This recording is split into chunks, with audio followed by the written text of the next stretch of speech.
20 years ago or so, those were gas guzzlers. And the amount of money that it took to get those guys from job site to job site, I mean, that had to cost, say, a fortune at the time.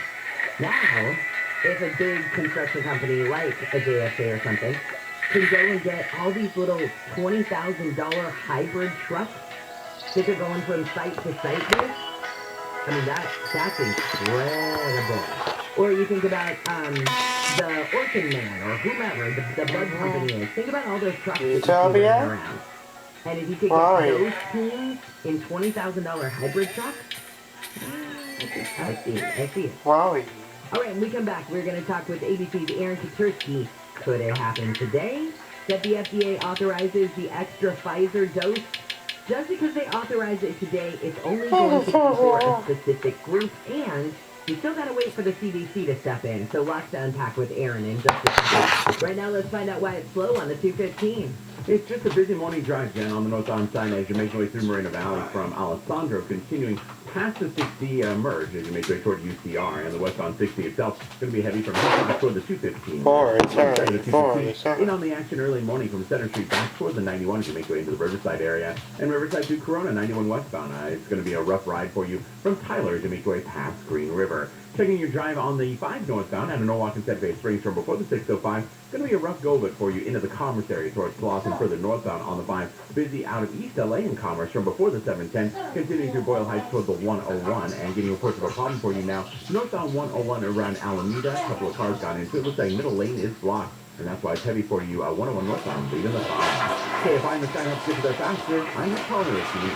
Hey, it's Dean Sharp. You know, with energy costs rising and temps getting warmer and electric vehicles here to stay, I can't believe how many homes still don't have solar. Now, granted, there's a lot of misinformation out there, so my solar company, Sunlux, asked me to clear some of it up. First, solar doesn't cost you money. It saves you money. A lot of money. Second, it doesn't matter where your panels are made. What matters is who makes them. And finally, you hear about some system out there for $29.95, but that is not what is going to end up on your home. You know, it means something to me that all the partners at Sunlux left top-tier positions at other solar companies. Why? To do solar better. It's why Sunlux is an LG and Tesla Platinum contractor. The best systems, the best battery solutions, the best service, the best warranty, and a solar company who is straight with you from day one. Hey, it's time for solar. Get started today at sunlux.com. That's sunlux.com, sunlux.com. CSLB 1008374.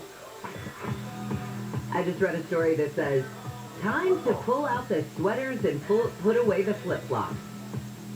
Obviously, the person who wrote that story does not live in Southern California, because it's going to be sunny and hot today, not fall.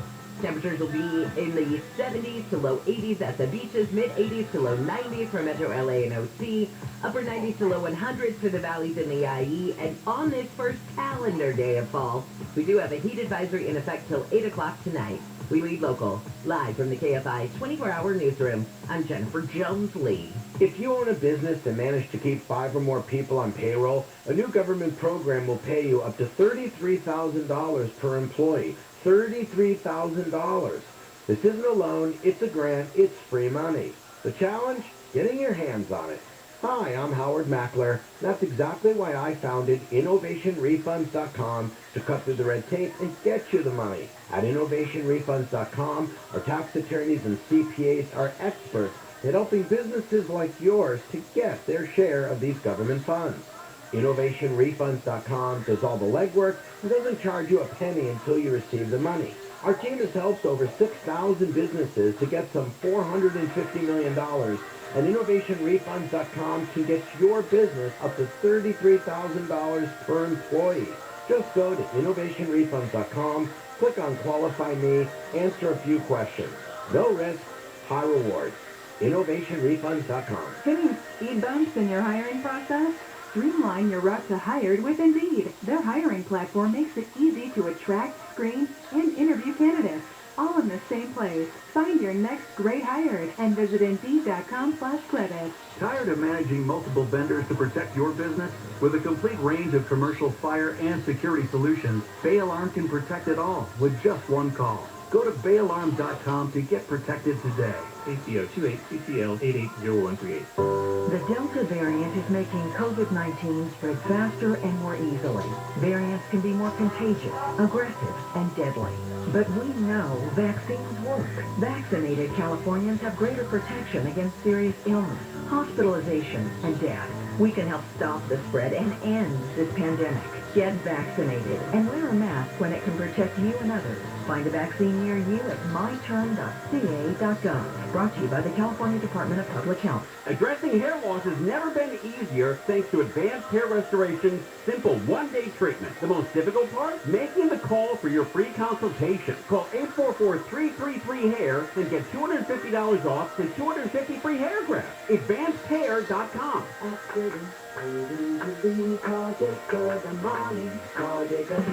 KFI AM 640. iHeart radio station. 24-hour news. More stimulating talk. It's the final countdown.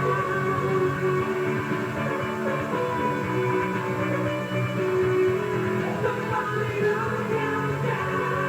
KFI AM 640 live everywhere on the iHeart Radio app on a Wednesday morning. Here's some of the stories we're watching in the KFI 24-hour newsroom. The House has passed a funding bill to keep the U.S. government from shutting down, but Republicans in the Senate are expected to block it. The bill would suspend the federal debt limits and put aside billions of dollars for disaster relief and Afghan refugees. And a procession was held to honor a fallen Marine in SoCal who was killed in Afghanistan. The body of Lance Corporal Dylan Marola was brought from the Ontario airport to Covina Hills last night. Marola was one of 13 service members killed in the suicide bombing at Kabul Airport in Afghanistan last month. A public funeral is set for Sunday. Right now, let's say good morning to ABC's Aaron Katursky. So, Aaron, today could it be that the FDA authorizes Pfizer's third dose of the COVID-19 vaccine? We think it'll come today, Jen. The FDA is set to authorize a third dose of the Pfizer vaccine as soon as today, but not for everybody. Probably for a select population that could include people over 65, those who by nature of their job are more exposed and more at risk for COVID-19, like health workers and teachers and police officers, grocery store workers, people who've not had the luxury of working from home during the pandemic.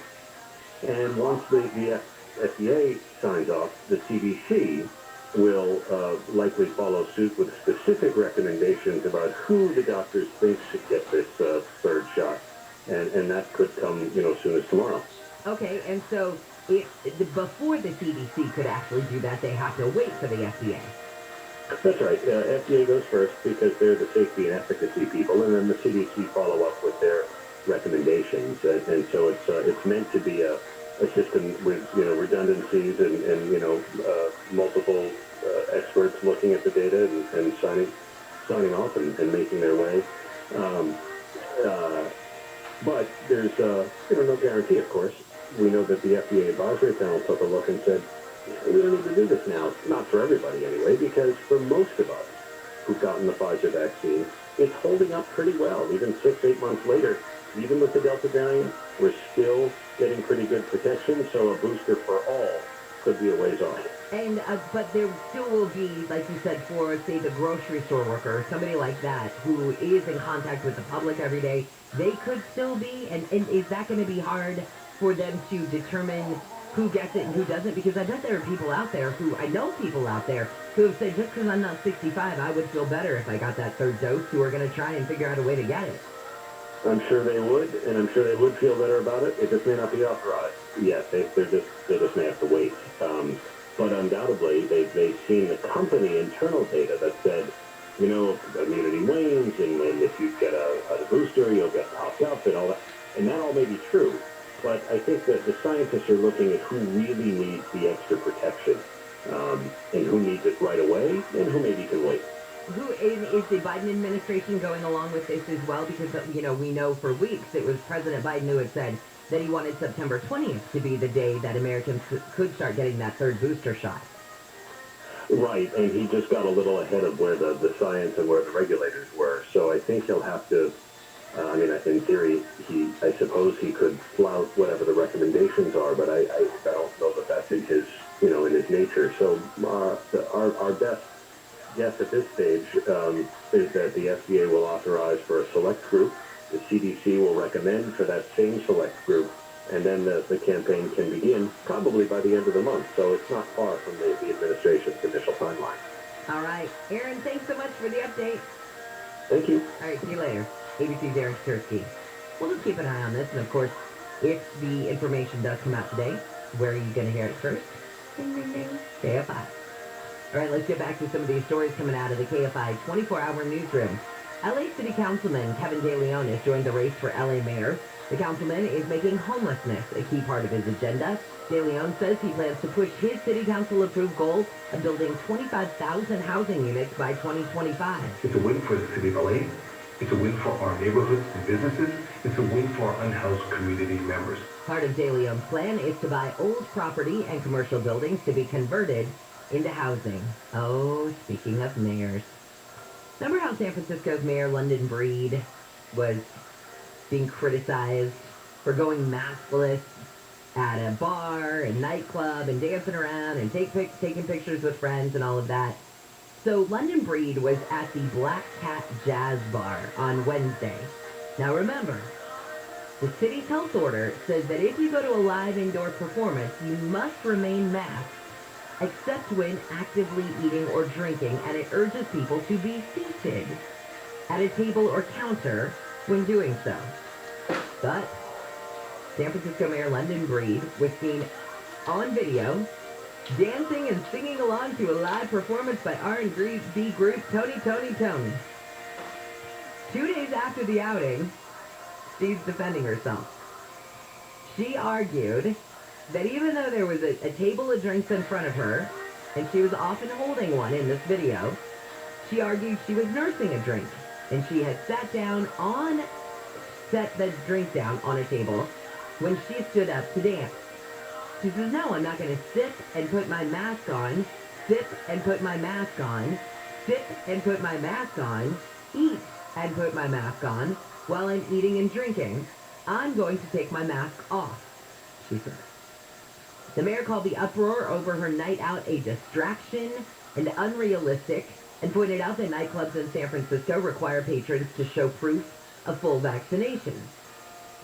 Well, according to the San Francisco Department of Public Health, the city's mandate implemented in August requires that all patrons and staff be fully vaccinated before they go into gyms and entertainment venues, places where food or drink is consumed.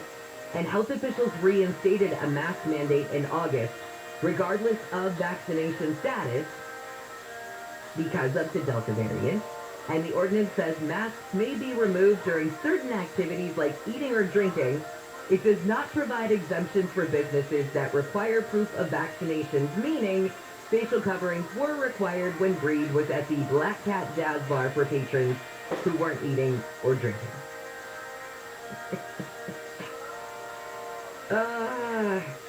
Here's the deal.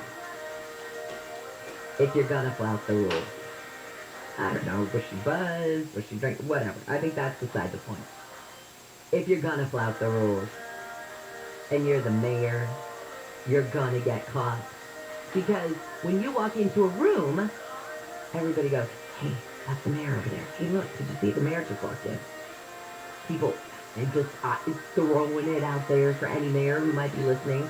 People know who you are. They're watching your every move. It's part of the gig, Same as when I go places or I post stuff on social media. Then you guys call me out when I do something wrong. Or whatever. You guys call me out. But I know that's all part of it. I get it. I'm the one who's on the radio, I put myself out there. You're the one who's mayor, you put yourself out there. I'm also, though, not making rules for everybody to follow. And that's where the criticism comes. You had a lot of business people who were very upset with her because they said, hey, you're the one who imposed all these restrictions on us, yet when you go out and about, it doesn't apply to you? What does this story remind you of? Of course, it reminds you of the French Laundry. And Governor Newsom, same thing, where people were upset with him. Like, hey, you told us not to, yet you do? And so, that's why. I think that's why she's getting so much criticism. And instead, I think I've always found that covering stories in the media when a politician does something wrong, and they come out and they say, oh my gosh, I did something wrong, the media, we have nowhere to go with that. You just said, I did it, and then we go, but, oh, there's nothing for us to do. It's when you start to defend yourself. I didn't do it, and it was the fun police who came after me and went, oh, you've given a whole lot of wiggle room to your critics. But if you just come out and say, yeah, I did it, and I screwed up, and in fact, I'm going to whatever to make up for it, you kind of nip it. I'm just saying. A judge has temporarily blocked the city of Orange from evicting a decades-old soup kitchen, claiming more people could die without its services. Lawyer Brooke Weichman says the court looked at the months Mary's Kitchen had to cut services because of the pandemic. More people per month died in the city of Orange. And in months that Mary's Kitchen is at full capacity serving the adults without minor children, the rate of death on the streets of Orange, city of Orange, went down. Weichman says the judge also ruled the city didn't have an alternative for people to find food, hygiene, and medical services. Orange says it's preparing to present its case next week as ordered by the court. The FBI says the threat of domestic terrorism is on the rise in the U.S. We're now at 2,700 domestic terrorism investigations, when if you went back 2.5 years ago, we were probably at more about 1,000, so it's been a really significant jump. FBI Director Christopher Wray says the FBI has increased its staff to deal with the high number of investigations. He says the agency is also concerned about the Taliban's takeover in Afghanistan, inspiring extremism among young people in the U.S. And the Emmy Awards ended 6 years of low TV ratings. Figures released by Nielsen show Sunday's 3-hour show averaged 7.8 million viewers. That's a 23% increase over last year's show, which drew 6.3 million. All right, when we come back, I've got a couple of stories for you if you're in the market for a new gig. First off, the trucking